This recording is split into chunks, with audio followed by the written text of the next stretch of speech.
moelle osseuse, l'Agence de la biomédecine recherche des donneurs masculins et jeunes. Le 21 septembre se tiendra la 5e journée mondiale pour le don de moelle osseuse. En amont de cet événement, l'Agence de la biomédecine lance un appel pour que les Français s'inscrivent sur le registre de donneurs de moelle osseuse. Des personnes de moins de 35 ans et notamment des hommes sont particulièrement recherchés pour être en mesure de répondre à tous les besoins, en France comme dans le monde entier. La moelle osseuse est indispensable à la vie car elle assure la production des cellules souches hématopoïétiques, c'est-à-dire des cellules qui sont à l'origine des cellules sanguines, les globules rouges qui transportent l'oxygène, les globules blancs qui luttent contre les infections et les plaquettes qui arrêtent les saignements.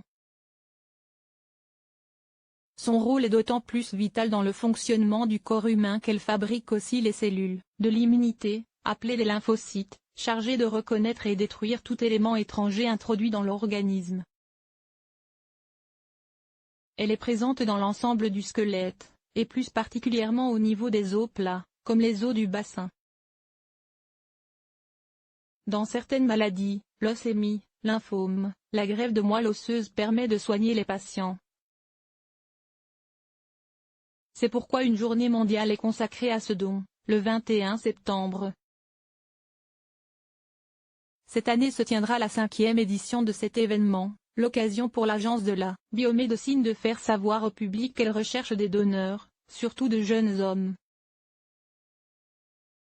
En effet, si la greffe de moelle osseuse peut aider à guérir 80% de ces maladies, elle ne peut être envisagée que lorsque la compatibilité entre un donneur et une personne malade est établie.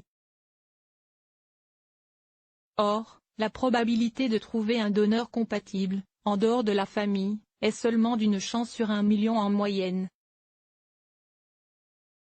Le registre français compte 300 000 inscrits, c'est pourquoi, plus il y a de profils différents inscrits sur le registre des donneurs de moelle osseuse, plus les chances de greffe augmentent pour les malades, explique l'Agence de la biomédecine.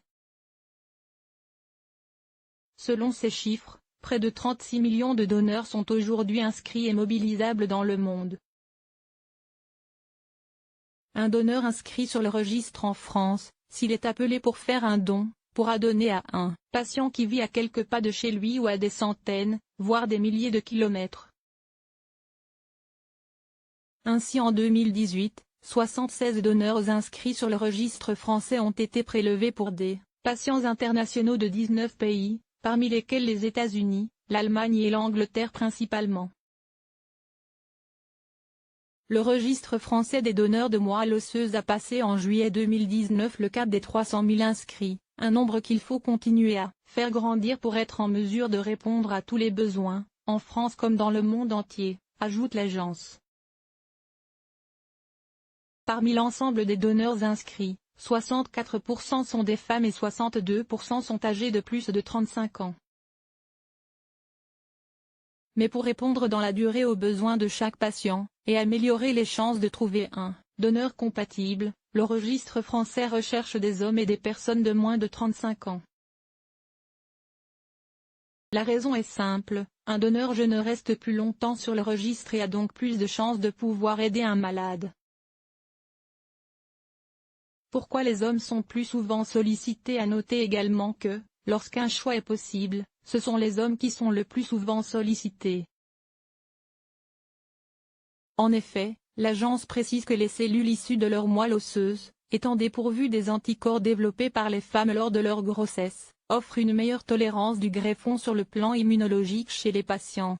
Et contrairement à une idée reçue qui a la vie dure, le prélèvement de moelle osseuse ne s'effectue pas dans la colonne vertébrale mais dans les os postérieurs du bassin, très riche en moelle osseuse. Il ne faut pas confondre moelle osseuse et moelle épinière. Il n'y a donc pas de risque d'être paralysé à l'issue d'un don de moelle osseuse.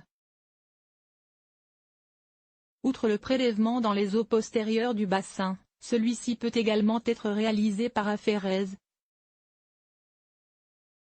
Une technique qui permet de prélever, via une machine, un seul ou plusieurs composants sanguins.